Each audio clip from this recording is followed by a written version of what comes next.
Maybe. Are you listening? Damn.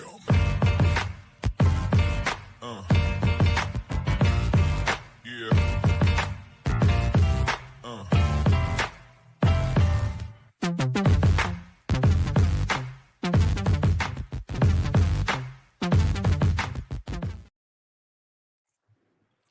Hello and welcome to a brand new episode of the Damn Podcast. It's a new year, a new roster, and Spencer Newell's back. I'm back. Davis and Kaz would be here, but Kaz is studying abroad this semester. Davis has class. So you guys get the two of us to talk about all the changes going on with Oregon State. Spencer, Happy New Year. How are you? I'm doing great. Happy New Year. It's been a lot. The past couple of weeks have been busy. You've been busy. I'm excited to talk with you. You've talked to a couple of these young men. You've been doing some great catch-ups on players. I know you have a catch-up coming up. You had Dax Whitney yesterday, which was amazing. If you have not been to Beaver Blitz to read the catch-up with Dax Whitney, go, because baseball season is less than a month away. So lots of good stuff at Beaver Blitz right now. But this podcast is going to be pretty much devoted to football because there's a lot since I think the last time we spoke was right after Coach Shepard was hired. So a lot to talk about. New year, new look Beavers. We're going to talk about the coaching staff who's been assembled, what that looks like. We're going to talk incoming transfers, who the Beavers have. I think right now we're at 20 incoming transfers, 35 outgoing. Not really going to talk too much about the outgoing because we have a lot of new guys to talk about. And then I took time and I put together a draft of the roster where it stands right now. Right now we're at 101 players. They can carry 105. So pretty much this is a full roster as of right now before spring ball starts. So we're going to talk about that. Have some damn questions. Going to really dive through that roster though, kind of talk about who's here, who stayed, and where, what Spencer likes, what areas he thinks might need some work, and what he's excited about. But let's dive in and talk coaching staff, because when we talked last, we were kind of riding off the high of the Coach Shepard introductory press conference. I know I was live from the press box up at Reser Stadium. We had Spencer, Kaz, Davis. Spencer, there was a lot of excitement and buzz when Shepard was hired. What do you think of this new staff now that he has assembled in a month's time? Well, I think it's interesting. At first, he brought on some exciting guys, right? And then we went through the two guys leaving, Guidry and Inoki.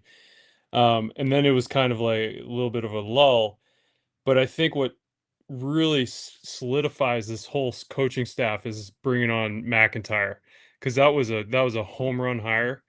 And I think he will bring so much, credibility, number one, but number two, he'll bring so much head coaching experience to the staff where Jamarcus perhaps might need that because he hasn't been a head coach yet. So when you look at the overall, the roster of coaches, this is exciting. I feel great about every single guy that's in Valley right now.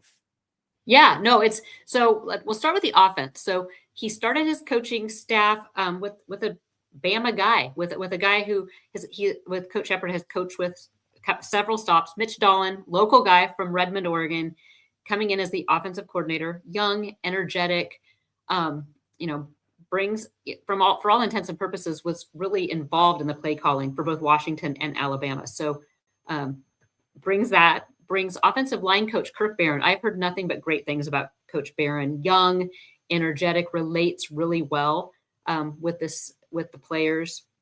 At tight end, he brings in Ryan Wallace from Louisville. Again, more of a seasoned coach, has been around, but will be a great addition then with the tight ends.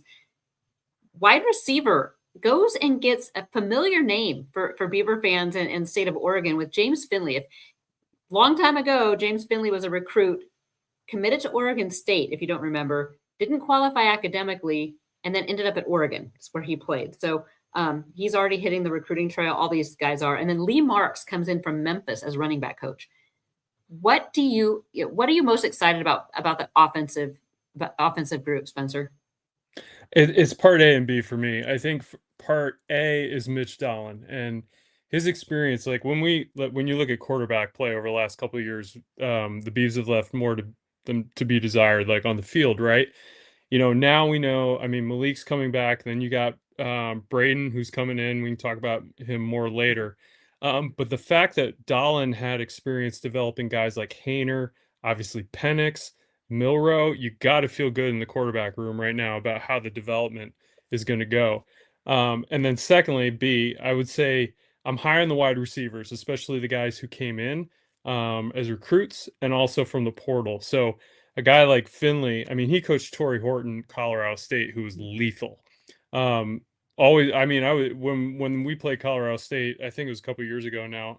I mean, Torrey just ripped it up, and so to have Finley coaching our guys who are young and experienced, like I feel like there's a massive ceiling to that room. So yeah, I'm really excited about those two guys. And then your head coach is arguably one of the best wide receiver coaches, in the country, as far as developing and coaching talent. So now let's move over to the defensive side. And I agree with you completely. So it was kind of gloom and doom for a while because, Coach Inoki Breckerfield, former Beaver, is on staff for like 2 weeks and then ends up leaving to go to Utah. I know people were really kind of broken up about it. I think there was a big pay raise that happened there to take him away. And then Coach Guidry came in as DC. Now, little backstory there. He had been identified as the DC target from the start. But he is a Southern guy, grandkids, wife are all Louisiana. Wife, I think, was kind of apprehensive about taking the job moving out west. So I think it was kind of a teetering act to begin with. And then the job at Memphis came open. I think it just probably made sense for the family dynamics to go back. But then, you go out, you get Mark Hagan, who has DC experience, D-line, extensive D-line coaching experience from Louisville. So he comes in as your new D-line coach to replace Inoki. And then to allude to what Spencer said earlier, Mike McIntyre, former head coach, Colorado and Colorado State. I mean, he's been a lot of places, comes in as your DC. It feels like what started off as a negative, maybe was a net gain. Do you think the Beavs maybe ended up okay or better? I think they ended up better than when we started. And look, I know with Guidry and Inoki, like if we hadn't had the last 2 seasons happen, like Beaver fans were conditioned to bad things happening, right? And so when those 2 things happen, like I understand why people were like that's evidence that we're not doing a good job in things. But we stayed patient, and then again with Hagan and McIntyre, I think McIntyre is going to be so vital for the cohesiveness of this team, but especially the defense. So you bring Mike McIntyre in as your DC safety coach. Co-DC is a young up and coming coach, Court Dennison. He's going to be coaching inside linebackers and is the co-DC. D-line coach Mark Hagan. Nickel coach is Dan Rowe from Louisville, and then cornerback special teams coach Ricky Broomfield. All these coaches, I've met Court. I have not met the rest of them. Very, very active on the recruiting trail already. What are you most excited about this group as far as the defensive coaches? Everything that I've heard from sources all over the Northwest is Court Dennison is a stud. And so, Idaho guy, like, love that blue collar. Like, I really feel like he's going to be a great fit to help lead these guys. High energy, like I said, young up and comer. There's a lot to be excited about. And then you bring in kind of the support staff. I did not note these, but you have Aaron Hodges as the GM. He's making waves, just with the recruiting side.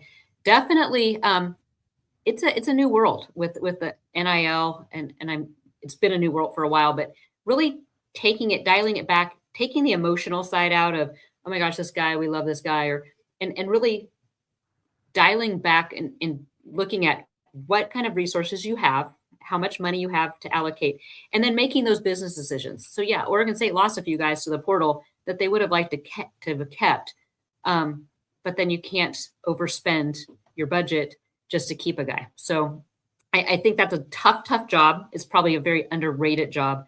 And then they go out and get Mike Doctor from Michigan State. He was part of that stuff. So I can say, and you guys, if you watch the pod long enough, you know that Michael Doctor is probably, well, he's up there with James Rogers as two of my most favorite players that I've ever covered at Oregon State. So longtime Beaver, great, has coached or has been a recruiting. He comes back as the director of recruiting for Oregon State. So that was a big pickup just in the past week, I think, just giving you a little bit of the history, comes back. And while the staff is a very new look staff, it's nice to have a little bit of a tie into the past as well. So Alexis Cerna is also still on staff.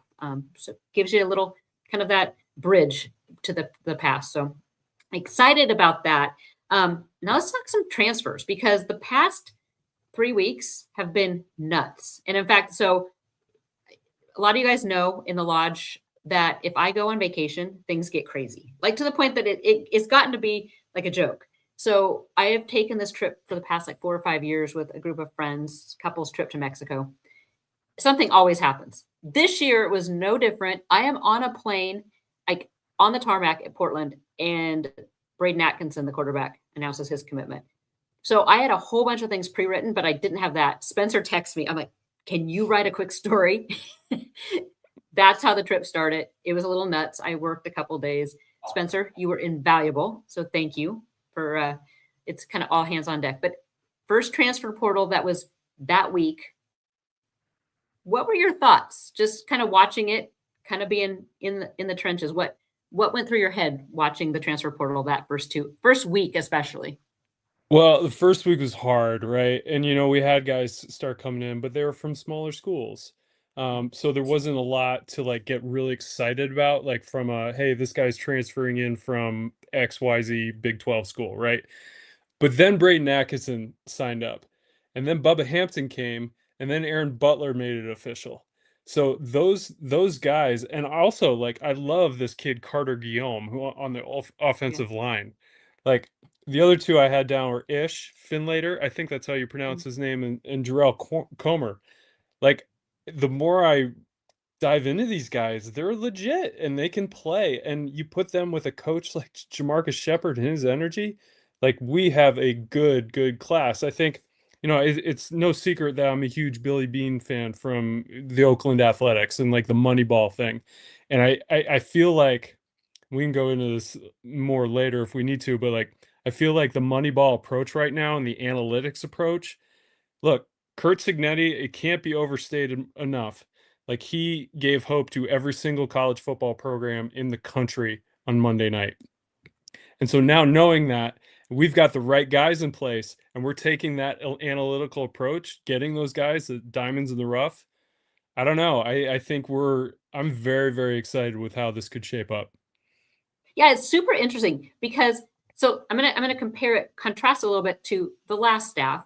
Now they were big in going after guys that maybe were former 4 stars, 5 stars, 4 stars, I guess I should say, at Big 12, Big 10 schools that had not proven they hadn't played. So they go out and get a Darius Clemens. They go out and find some of these guys that were highly ranked, Jabari Johnson, that hadn't been proven.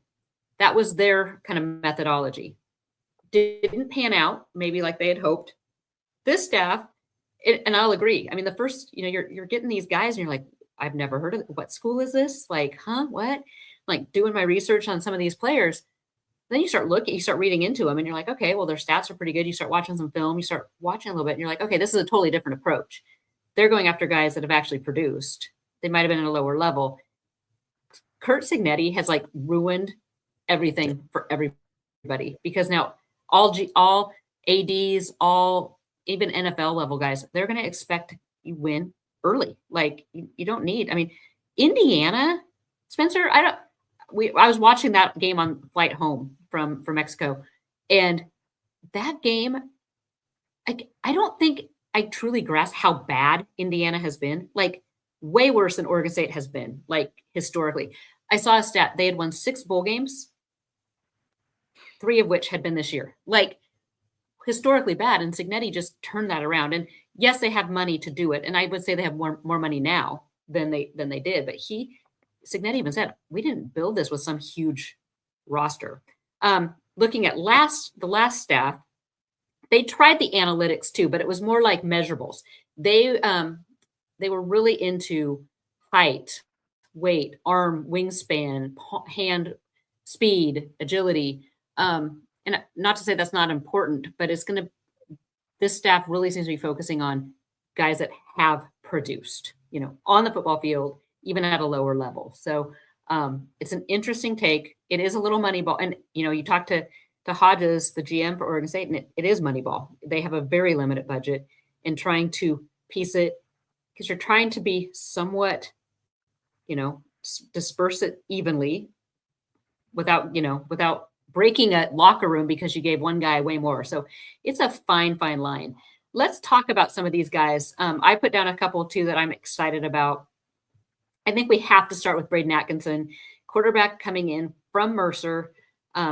As a true freshman, threw for 3,600 yards, huge numbers, very vertical. He's a vertical downfield passer. What are your thoughts on him?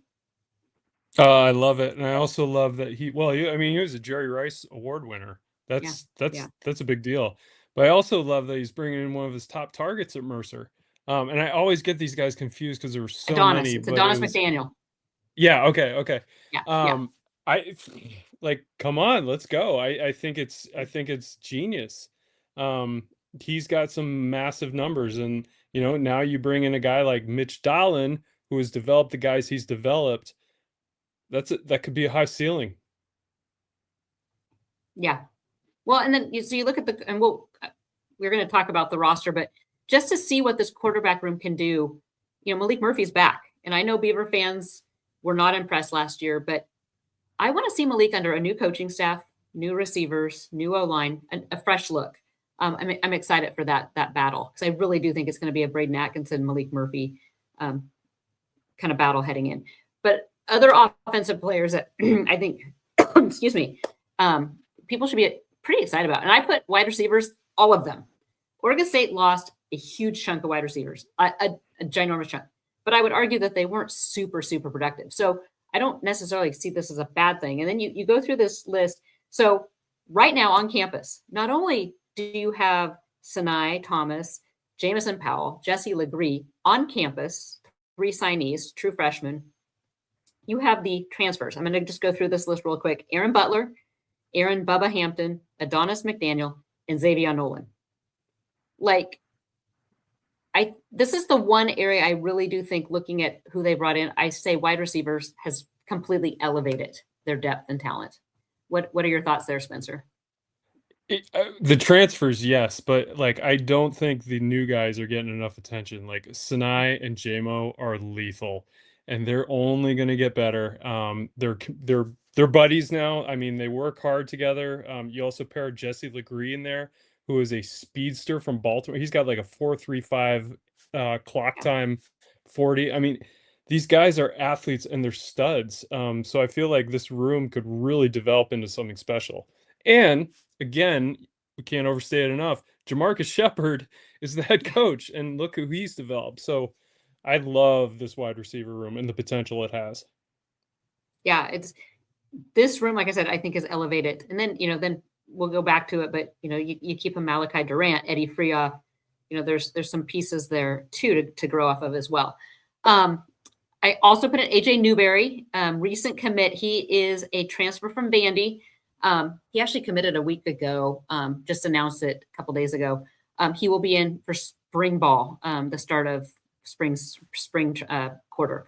So he is not there yet, but just a depth piece. Oregon State did lose a couple guys to the portal. I think another piece of the transfer portal that got lost of incoming is the tight ends.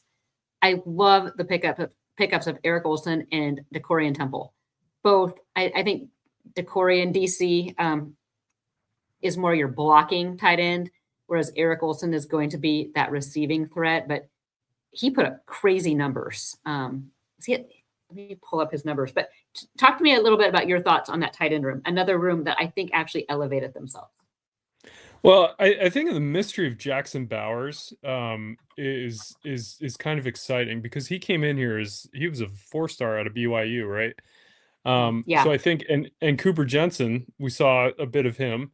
Um, but I love the guy that no one talks about is the kid from Crane is Cody Siegner. Like this guy, that guy is just massive. So you looked at him adding Landon Clark even and along with Temple and Olson. Like Yeah. there is depth and there's size here, and it opens up a lot on the offense that you can do.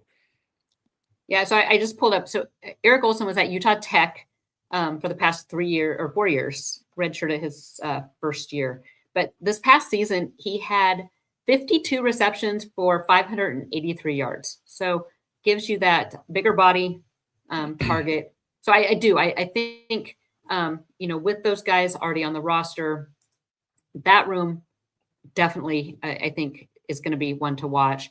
And then I look at I offensive line not good this past year. I'm excited to see. You already mentioned Carter Guillaume, Quan Johnson, and Tico Schultz are two guys I'm really excited to see. Quan Johnson is a big tackle. He played every snap at left tackle actually. Um, his stats, like if you look at PFF, aren't great, but just a big body that knows left tackle position. And Tico Schultz played at Bethune-Cookman from Miami Central, which is one of the top powerhouse high schools in Miami. Definitely a couple guys I'm pretty excited about. And then Carter Guillaume is just that interior mauler. I've asked a couple people inside Valley, and they said that both of them said mauler. So definitely a guy to look out for. Thoughts on those guys? Anybody else in the O-line that I'm missing? Yeah, I mean, I got to meet Peter Lange a few weeks ago. I'm 6'1", and this kid was towering over me. He's the nicest kid you'll ever meet. Sweet kid. Just did a backstory on him. His brother Michael is also coming, and it has been their dream as brothers to play together on the same O line. And Peter came from Arizona, so like you have those two young guys who are going to only develop from here, and then you combine again. I'll go back to Tico Schultz is definitely interesting too, but Cardi Guillaume, like if he's the centerpiece, and we haven't even mentioned the guys that are coming back from Yeah. last year. I mean, we have depth now, which is not something that reliable depth, which isn't something we've seen in a while, Yeah. or potentially. Yeah, that Lange is going to be. I mean, he's a big kid. Little backstory, and Spencer did a great backstory. So he played a year, I believe, at Mater Dei down in SoCal. Yep. Ended up back up in the Bay Area, where he went to Bishop or Riordan with where Sinai Thomas went. So Michael is a teammate of Sinai's. So great little connection there. Every single person I have connections down at Mater Dei, and every person is like, oh, Peter Lange is like the nicest kid around. There was some qualifying issues, so he did not get into Arizona. So I think there's some work there. I think, getting him back in shape and game shape, getting him, ready for the season. He's got some work ahead. He's a big dude, but goodness, I can't wait to meet him, Spencer, because you said he's great. I mean, every single person I've ever, you mentioned his name, and people that know him, they light up and they're like, Peter Lange is the nicest, gentle giant you've ever met. So excited about him. Defense, there's a couple guys that I highlighted. I'm sure you have a couple. You already mentioned Ishmael Finlater, D-line. I'm excited about him. Came in from Duquesne. I'm not saying it right. See, this is one of those schools I was like, Duquesne. Yeah, it's a basketball school. I always thought of it as a basketball school. Gerald Comer, edge rusher. This is an area I think Oregon State might be thin, is D-line and edge rush. So I'm excited to see Gerald. He'll come in the spring as well. He's a JUCO transfer. Also super excited about Dylan Lane, inside linebacker, coming in. He's a Lake Oswego kid, played for Court Denison at Idaho. So he knows, smart kid, knows the defense that Denison wants to run and that the Beavers will run. So great leader there. I love the depth at inside linebacker too. There's some great, pieces there. And then Isaiah Huey, cornerback, coming in or is already in school. There's some playmakers there. How about you? Who stood out on defense that you want to highlight? I would say definitely Ish and Jarrell, but like and then everyone you mentioned, but I think the key to this is that you have Takari Hickle coming back, who came on pretty strong late in the season, and you've got the centerpiece in Aiden Sullivan. Yeah, we lost Dexter Foster and guys like that. And also Rajon Davis is coming back too. So you have like this good core group of guys from last year and all these new guys who have talent. I think this again, once again, this room will be elevated, especially, with Rajon and Aiden's presence. Yeah, Rajon and Aiden Sullivan, I think, are your capstone pieces there. Both of those guys are just great leaders. I mean, Aiden was just a beast toward the end of last season. So you get those guys back. I agree with you. Takari Hickle is huge coming back because they did lose some guys. And then you look at the defensive backside. I love that Trey Glasper's back. He did take some lumps this season, but he also played pretty well at times.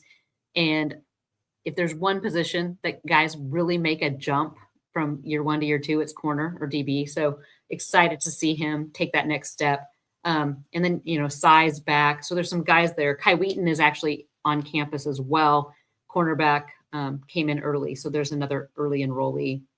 And then one of Oregon State's Achilles heels this past season was long snapping.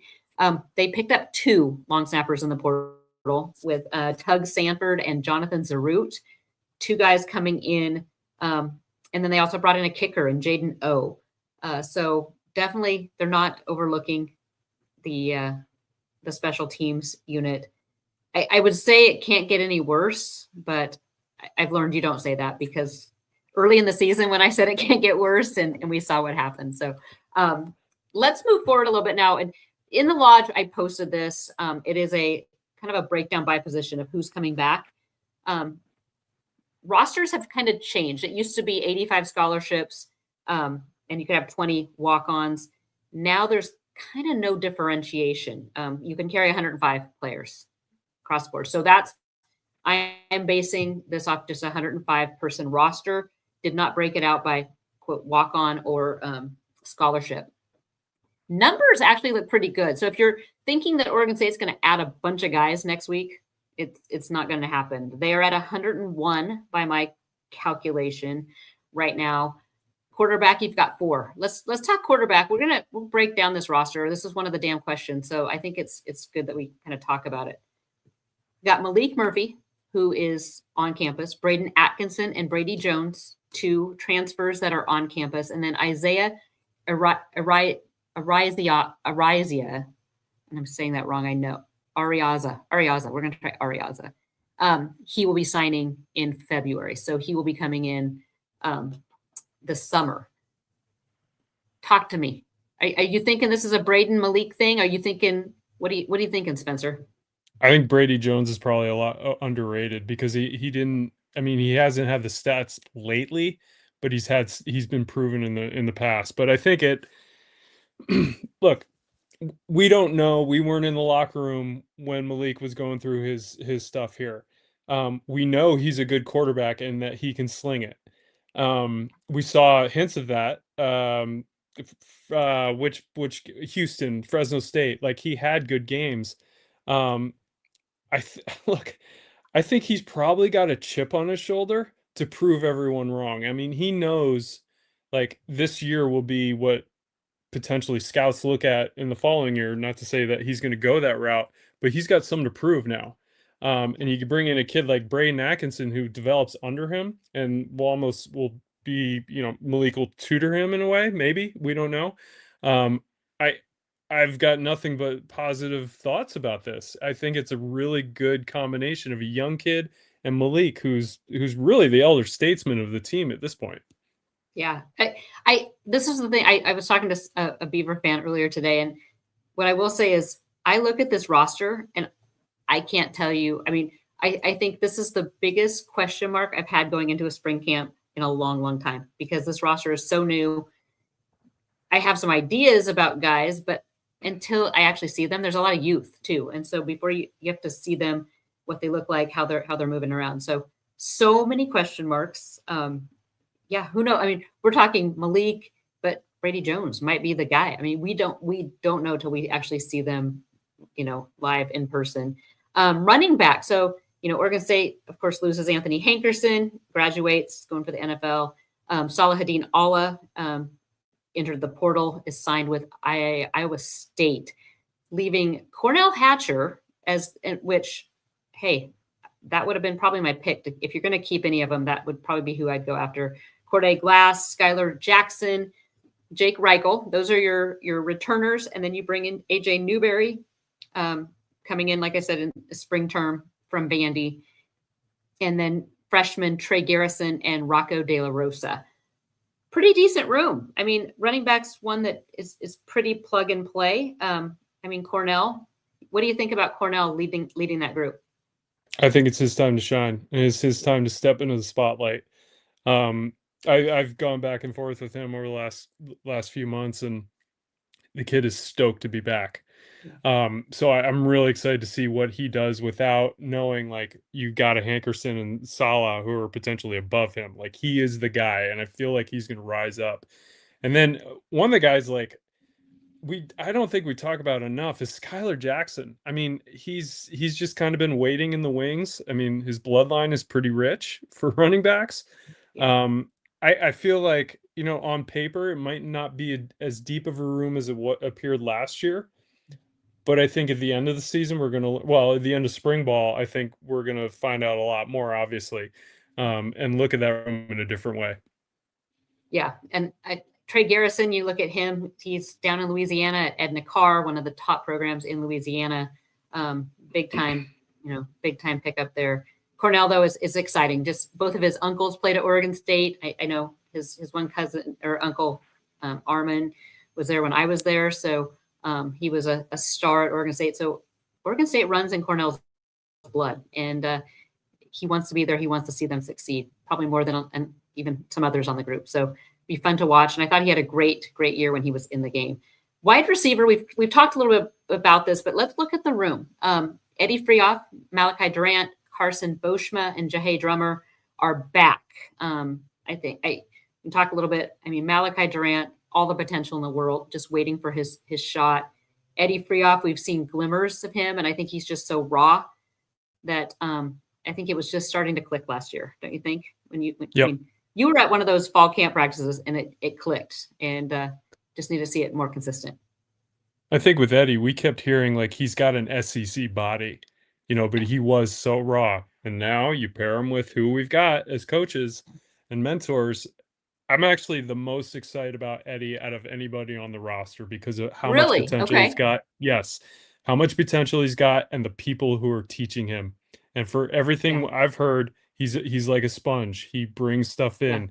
He's new to this whole thing, and I don't know. I'm pretty excited with how he responds to this new culture and the new coaching staff. And that's a good point. Like the culture is shifting as we're seeing this whole thing is shifting.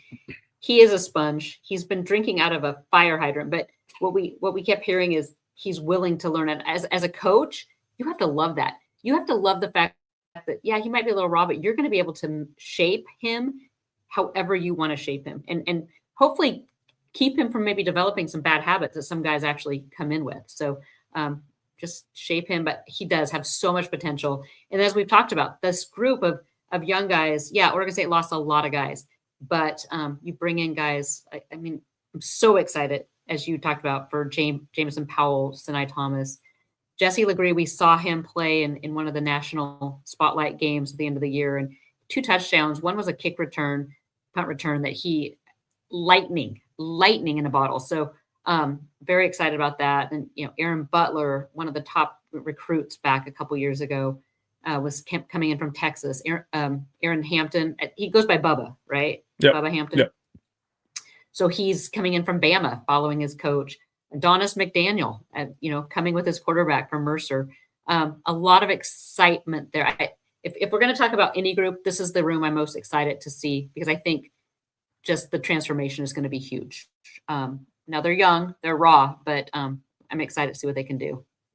Tight end, we've talked about some of these guys. So you bring back Cooper Jensen, Cody Signer, Jackson Bowers, Tiandre Waverly, and then you bring in DeCorian Temple, Eric Olson, who are already on campus, and then Landon Clark comes in this summer as a true freshman. That's a pretty solid room. Cody Signer's another one. I think I want to see his body. I see what he's done, that's with a full year, but sky's the limit for that kid too. I mean, he grew up in Crane. Like, that's more mystique than you'd ever want out of a guy, and he is a big dude, and he's a rodeo And guy a too, I rodeo believe. guy. He's Yeah, tough. Yeah. And the stories, I mean, he would drive. I mean, it was like hours to go to train high school, and he would like live there for a week and then head back to the ranch to work. I mean, crazy love it. toughness. So different toughness, but super excited to see that room again. I like the wide receivers. I think this room is elevated in talent. Some of the groups I'm still waiting to see. Offensive line is one I'm waiting waiting to see. There's a lot of young guys that we don't know much about. I sticking with the guys that we know. Okay, you got Josiah Timoteo, Nathan Elu, and Tyler Bolton as kind of the guys that have played. We've seen them play. Then you got some young guys: Jake Normoyle, Ben Hartman, Will Larkins, Jacob Anderson. Got some Noah Thomas. There's some guys there. We really have no idea. They were all very, very young, did not get any playing time. And then we bring in the Peter Lange, Tico Schultz, Carter Guillaume, and Quan Johnson. This is a room of 18. That's full. I mean, they pretty much are a full room, 18 players. I am worried about this group. I'm just going to say it. I'm just worried about the depth. I'm worried about how they come together. But this is going to be the fun of spring and fall camp. What are your thoughts on the O-line? I think it starts and ends with Tyler Volton, much like it did with Van Wells last year. Like we saw what the O-line guys who transferred out got for paychecks. I mean, for the most part, right? My guess is Tyler would have gotten the same sort of paycheck from another school, but he decided to stay. And those guys who are transferring out, like, are they going to start in an SCC program or an ACE wherever they went? I don't know, maybe. But like the fact that we retained Tyler, I feel like that he's a really good piece and a building block that we build around. Yeah, I agree. You know, Elu's played several positions. I think they think that Timoteo has some versatility as well. So, you know, Normoyle, big time recruit out of the state of Oregon. So, yeah, there's a lot, there's pieces. And this is where I said a lot of it we don't know. We won't know until we see them in action.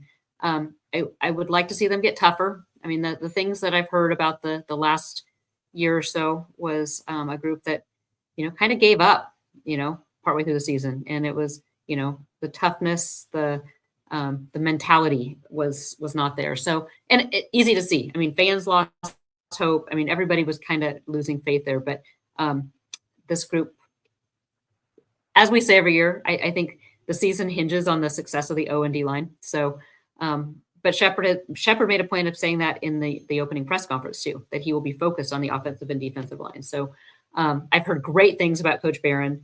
Excited to meet him because I've heard he relates really well with these guys and has a great plan. So that is where we're at. Like I said, 18 bodies, 18 players. So that room is, for all intents and purposes, full, unless they find some home run, maybe a center.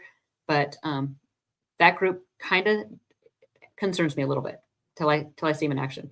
The other group that kind of concerns me is just the depth at defensive line. So I'm looking at the list. You got Taiji Hill, Jalen Hill, Tavita Pomea.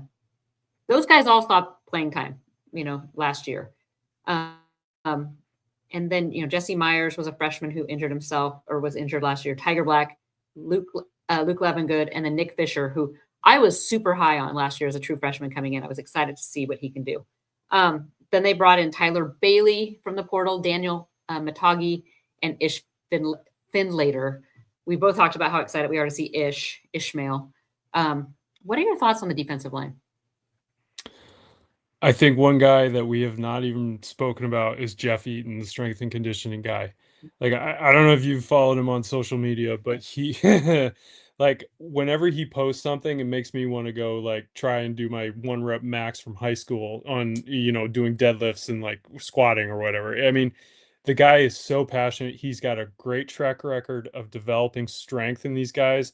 And I feel like, especially for Taiji Hill and Tavita, you know, having a guy like that who's going to focus more on, like, and we don't know what happened last year, but knowing that Jeff is going to nail it with the strength training and that sort of thing, it really makes me excited to see the potential of these guys brought out. Yeah. So for those that don't know, Spencer actually is a personal trainer as well. So when Spencer talks about watching the strength and conditioning coach, listen, because he knows what he's talking about. That is it's a really good point you make, Spencer, because that is, I think, maybe an undervalued, maybe thought of like of fans and the media is just what these guys are doing in the weight room, and that goes the same with the offensive linemen. It goes with the defensive line. Really, any position on the field is what kind of buy-in are they getting from that strength and conditioning coach? You know, are they all in? Are they working out hard every single workout, or are they taking reps off?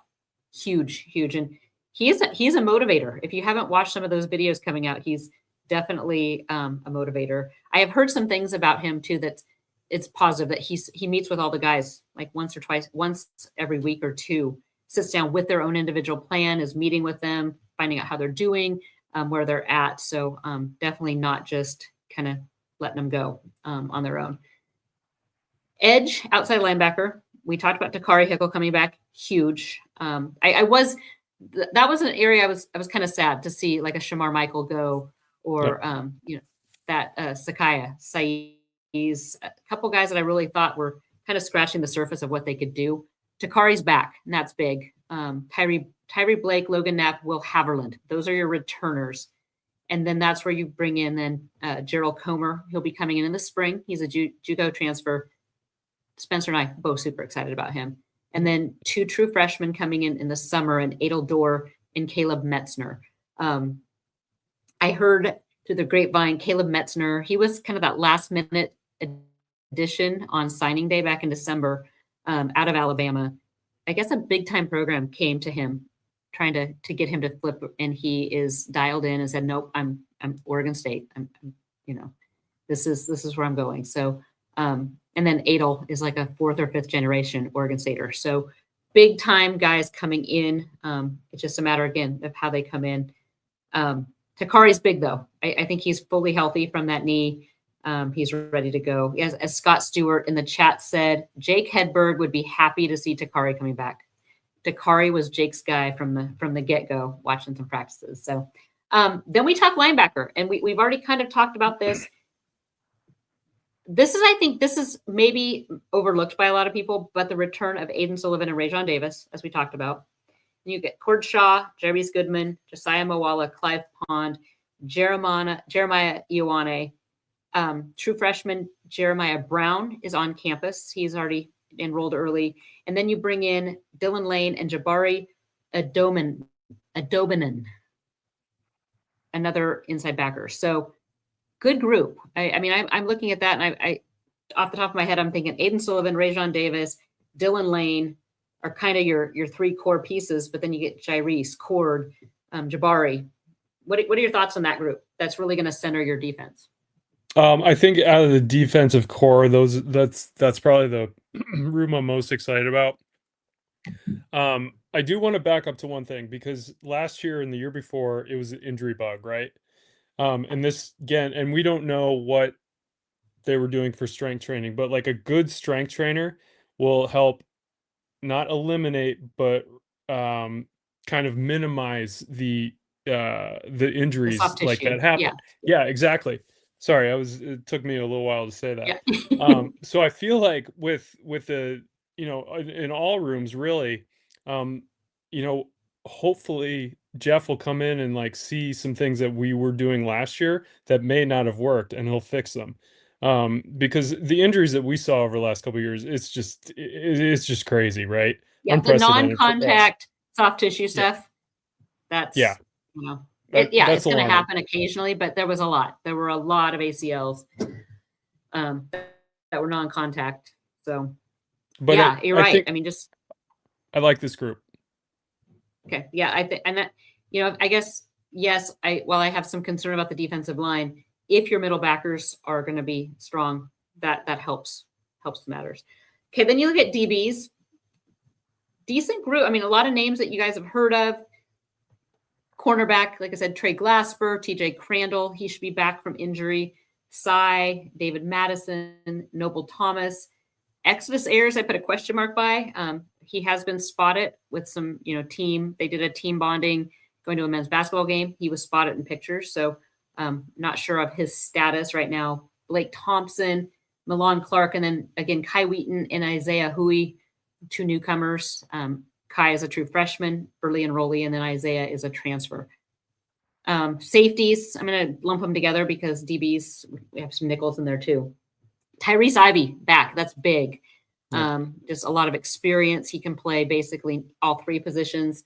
Tyjae Hopper, Harlem Howard, Zephan Walker, Sean Craig, Drake Vickers, and then two JUCO transfers, and RJ Witten and Kahanu Kalahiki coming in at safety.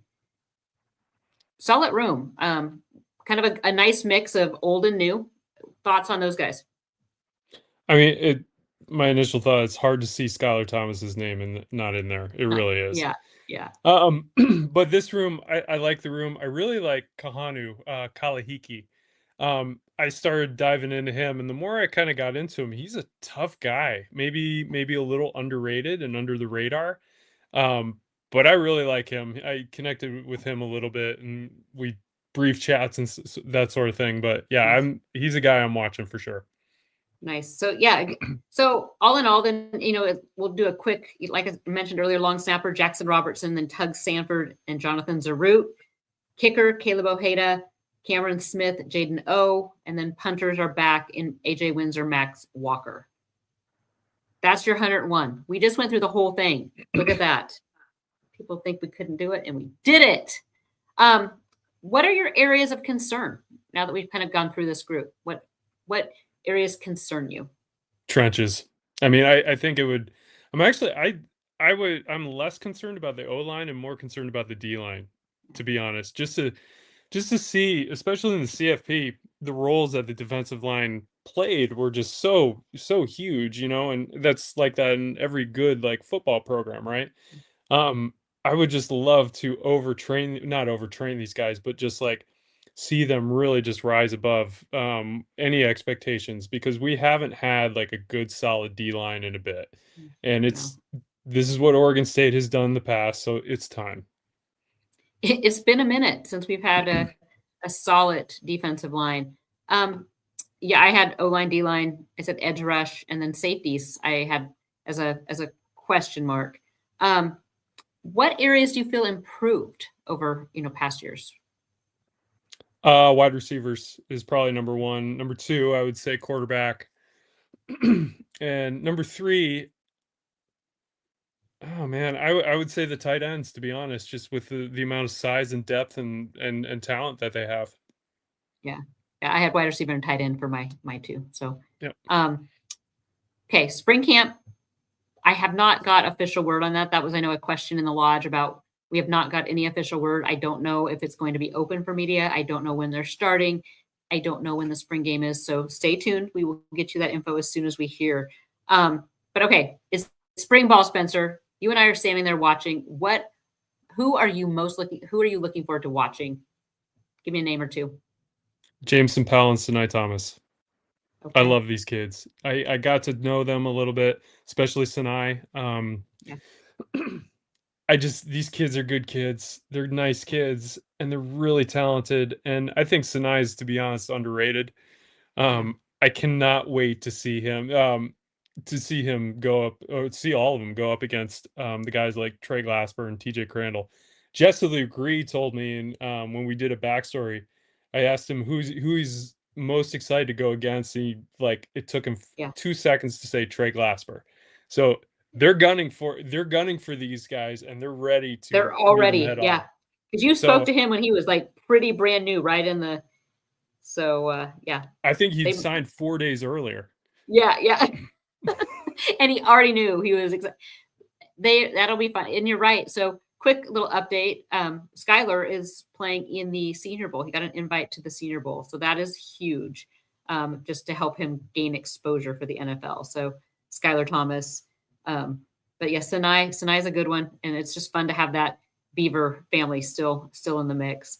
And yeah, if you're not reading the backstories that Spencer's doing, please do. I've kept them outside the paywall so that all Beaver fans can read them. They're so good. And it's Spencer's learning. What I love about covering recruits is that you start to know these young men, and then it just makes them that much more fun to cover through their college and then pro career. I mean, that's what's been fun watching the NFL now are the guys that are, I don't root for a team. I'm rooting for the former Beavers. So Spencer's learning how fun that part is. Recruiting. I just wanted to give a quick update on recruiting because it's been super active. I don't know if you guys are on Twitter, but my feed has basically been all Beaver logos for like a week now. It's just one after the other, people retweeting it, which is huge.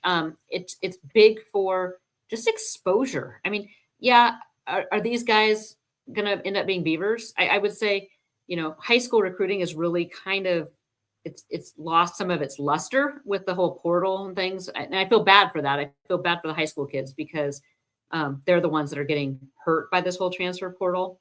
But it's huge from an exposure standpoint. So it was funny. I was talking to Brandon Huffman, and we were talking about all these guys. And I'm like, these guys are like all the top guys in 2027. And he goes, yeah. He goes, and they're getting Beaver offers. I mean, are they going to be Beavers? We'll see. But it's still great exposure. And that's, it's constant, it's seeing that Beaver logo, and you've seen the coaches out and about, and they're at all the high schools. So as of today, right before we went live, I looked up, and per 24/7, Oregon State's offered 172 players in the class of 2027. They range from, so Coach Shepard had actually said in his introductory press conference that they'd be focusing kind of on the West Coast footprint. But if you look at where the offers are going, number one state was California, then Texas, Mississippi, Utah, Florida, Washington, Arizona, Nevada, Georgia, and Oregon. So I did see Coach Broomfield is in Louisiana today. They were in Texas yesterday, several coaches. So they are going where the players are. They also did a blitz. If you were on social media, they did a full-on blitz of the Oregon high schools before they hit the road. So this was Coach Shepard. This was everyone going all over the state, meeting with high school coaches. That hasn't been done in a while. So I know one of the questions was feedback from high school coaching connections on that blitz. And I've spoken to several coaches who, just said it's huge just to make that connection. Yeah, Oregon, the state of Oregon doesn't have a ton of D1 talent, but that doesn't mean they don't have talent. It doesn't mean they don't have the guys that you're going to fill out your roster with. You're going to, bring in. It's huge. Spencer, I know you've talked to some people too. What are you hearing from coaches? Well, the fact, like, from a marketing standpoint, it's great. Yeah. And while we may not get all the guys that we offer, this is why I love it, because it opens the pipeline of communication between these coaches now. And those coaches, if there's an underrated guy that no one's talking about, they're going to send him to Shep, and Shep's going to develop him. So it's like we're almost killing two birds with one stone. Like, we're setting ourselves up for the future and for next year.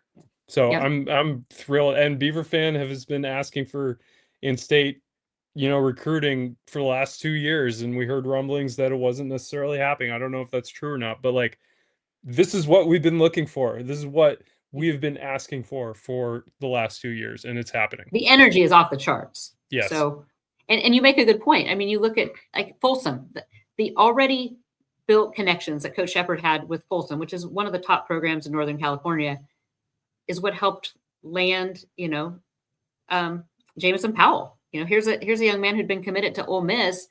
The Lane Kiffin drama kind of starts up right before signing day. He decides to back off, but he gets, steered to Oregon State. Same with Jesse Legree. He didn't have any major offers and calls Shepard up and says, or Aaron, and says, hey, I've got this guy. He's a player. Those connections are huge. And just seeing the energy, it is an energy I have not seen on an Oregon State recruiting trail, maybe ever, at this level of just blast. Like I said, a lot of offers, a lot of 28 and 29. I've even seen a few kids with 2030, so freshmen out there saying that they're getting Beaver offers. Okay, long shot. But hey, it's still, as Spencer said, marketing, and it's getting the name out. It's building buzz. Definitely doesn't hurt things. Okay, got a couple damn questions. So Black Bandit, I just answered that one that you had. You also wanted to know what kind of bonding exercises the coaches are doing. First of all, Coach Shepard, I believe, went out in the state of Oregon that first, couple days. I believe he's still in Corvallis now. So the rest of the staff is on the recruiting trail. He's still with the team in Corvallis. We saw a kickball. I don't know if you guys saw the kickball tournament they did, trying to, just getting that competitive juice going. All the coaches were out there, all the players. So they are doing, some team. I saw some dinners, position group dinners with their coaches.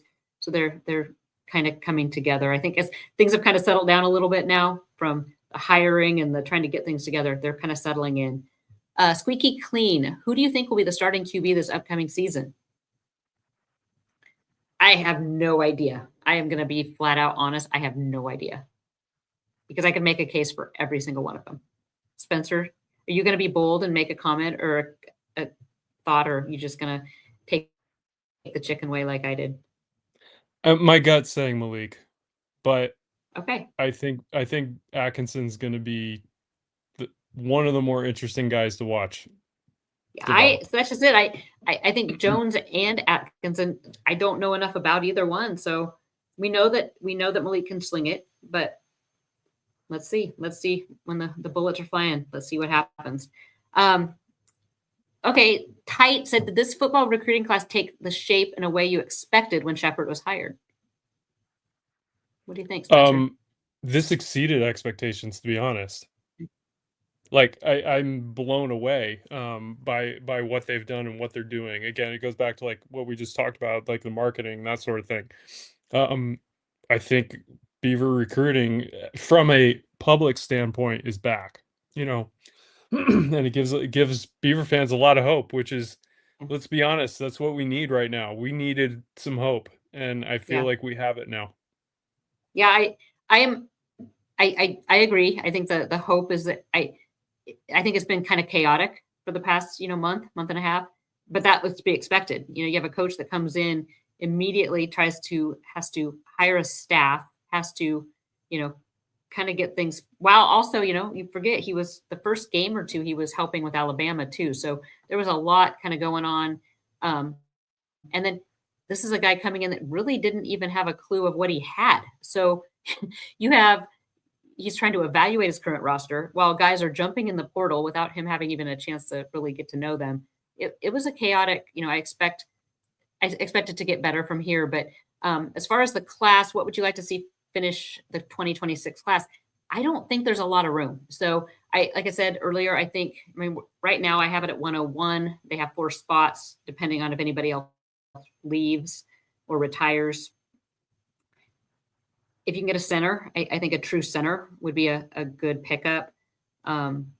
D-line, I always would take. You always leave room. If you've been around Blitz for a while, remember Beaver Geek used to talk about jelly donuts. You always save room for a jelly donut, and that is that can't miss prospect because you're never too full to eat a jelly donut. That was Beaver Geek saying. So the jelly donut, if he pops up and that's a defensive tackle, you take him. You just make sure you have room. So those would be, like I said, center, D tackle. That would be my 2 that I would. Otherwise, the class is pretty full, and now it's like Spencer said, it's how can they strengthen and condition and get these guys ready? How can they build? This is the intangibles. This is your money ball too, of how you can build this roster, how you can shape a culture. Because I think in certain areas, maybe the past 2 years, there's been some talent, but the culture wasn't there. So now how do you take a group and build that culture? How do you get a group? I mean, because it's amazing what you can do with a group of 18 to 20, 23-year-olds when they all get believing on the same page and they get fired up. So there's so many intangibles that we'll be watching over the next several months. Spencer, myself, Davis, Kaz. So we'll be reporting back to you guys. But Spencer, it's been good. We got through the whole roster. We got through all the recruits. What now? Baseball. We have like a minute. How excited are you for baseball? I talked to Dax. The Dax interview is a must read, by the way. I for a couple weeks ago, just hearing about him talk about all the guys, Ethan, Eric Segura, but he mentioned this kid, Arthur Robles. as one of Yeah. the scariest guys he's ever seen on the mound. He's got like his glove like right at eye level, kind of like Dave Stewart did in the 80s back with the A's. Yeah. This kid's just raw and nasty. So from a pitching perspective, he feels very, very good about their depth. And then he thinks the offense is just going to take care of itself. I mean, this kid Mason Pike is kind of like this dynamic, raw guy. Dax called him a special cat. I'm really excited to watch him develop. But Baseball yeah, kicks off the it's 13th down in Surprise. against I'm Michigan. actually, it's going to be fun. I'm calling JP actually right after we're done with this podcast to map out our coverage for baseball. So, fun stuff ahead. I get to go to Surprise this year, Spencer. Nice. Going down to, I've never been to Surprise. We're going to go check out a couple games and Good. report Good. back. But That's Dax awesome. Whitney is a must read. The backstory, it's on Blitz right now. You talk about what great kids some of these guys are. Dax seems like an amazing kid. Amazing kid. He is one of the more fun interviews I've ever done and also I have a background in baseball, not football and basketball, so it's easier to talk to him like from a just pure baseball standpoint. It's awesome. It's a great read. So if you haven't done it, and you also have TR Bolden is on live right now. Catch up, right? Yep.